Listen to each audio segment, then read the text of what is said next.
लहरों के बीच एक सन्नाटा। सन 2023 का अक्टूबर महीना था।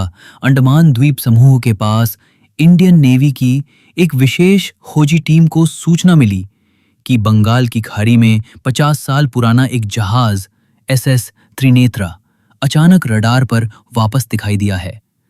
ये वही जहाज था जो 1972 में एक तूफान के बाद गायब हो गया था। कोई मलबा नहीं, कोई सुराग नहीं। अब आधी सदी बाद वो एक बार फिर जिंदा था। Team commander lieutenant Aditya Singh. Mission जहाज पर जाकर जांच करना, कोई बचे हुए सबूत या कारण मिल सकें। भूतिया जहाज जैसे ही टीम SS त्रिनेत्र के पास पहुंची, जहाज सन्नाटे में डूबा था। चारों ओर घना कोहरा था और डेक पर कोई इंसान नहीं दिखा। लेकिन जहाज बिल्कुल ठीक हालत में था। लकड़ी के ढांचे मजबूत, इंजन रुक चुका, पर सब कुछ वैसा ही जैसा आधी सदी पहले रहा होगा। कुछ बातें अजीब थीं। जहाज पर एक भी पक्षी नहीं मंडरा रहा था। रेडियो पर कुछ क्षणों के लिए एक फुसफुसाहट आई थी। वो आ गए हैं। डायरी मिलती है। टीम ने कैप्टन के कैबिन की तलाशी ली। वहां एक पुरानी धूल भरी डायरी मिली, कैप्टन देसाई के नाम से। डायरी के पहले पन्ने पर लिखा था, अगर ये डायरी किसी को मिले तो कृपया जहाज से भाग जाओ। ये अब मेरा नहीं, उनका है। हर पन्ने पर एक एक दिन का लेखा जोखा था। पढ़ते पढ़ते टीम स्तब्ध हो गई। डायरी की दहशत। डायरी में जो लिखा था, दिन 1, हम अंडमान से रवाना हुए, मौसम शांत है। दिन 3, एक नाविक रात में चिल्लाता रहा, कोई मेरी आत्मा छू रहा है। दिन 5, हमने एक सफेद रोशनी देखी जो जहाज के पीछे मंडराती रही। दिन 7, रेडियो पर कोई और आवाजें आने लगी, भाषा अनजानी थी। दिन 10, कोई है जो हमारी निगरानी कर रहा है। हमने 3 नाविकों को खो दिया। और फिर दिन 15, मैं अब नहीं जानता कि दिन है या रात। दिन 16, हमारी घड़ियां उल्टी दिशा में चलने लगी हैं। दिन 17, कोई स्त्री की परछाई हर रात कैबिन में घूमती है। और आखिरी पन्ना, दिन 20, आज वो हमारे अंदर घुस गए हैं। अब हम खुद नहीं रहे। अगर तुम ये डायरी पढ़ रहे हो, तुम पहले ही बहुत देर कर चुके हो। दिनांक को 15 अक्टूबर 2023। टीम आज उसी तारीख को वहां थी। टीम का पहला झटका लेफ्टिनेंट आदित्य ने जब देखा कि डायरी की आखिरी एंट्री आज की है, वो सन्न रह गया। ये तो 50 साल पुराना जहाज है, तो ये एंट्री कैसे हो सकती है?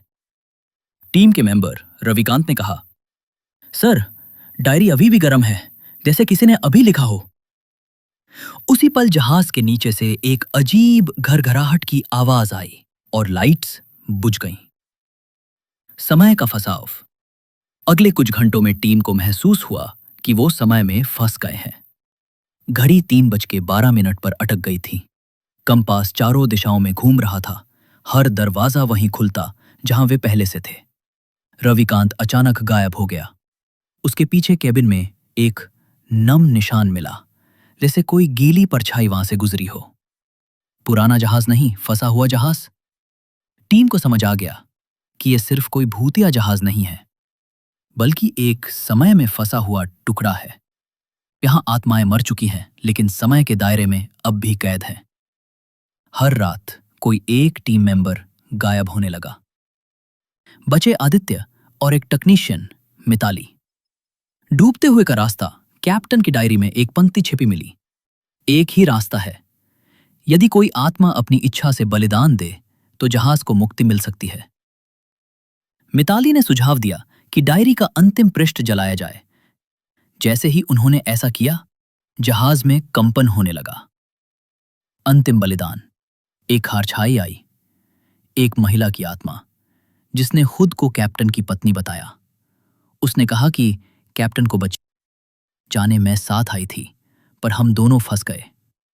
मिताली ने रोते हुए कहा, अगर मेरी आत्मा इस जहाज को छोड़ सकती है तो मैं तैयार हूं।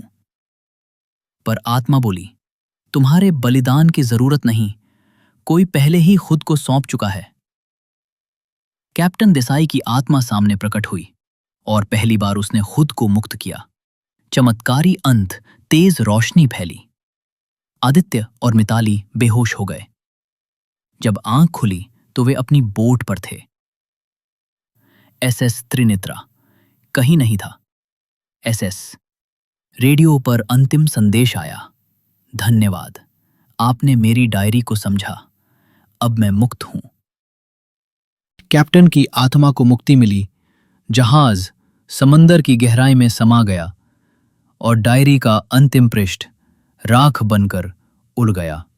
आदित्य और मिताली आज भी कहते हैं, अगर आपको समंदर में कोई पुराना जहाज दिखे, कभी उस पर मत चढ़िए, क्योंकि कुछ कहानियां समाप्त नहीं होती।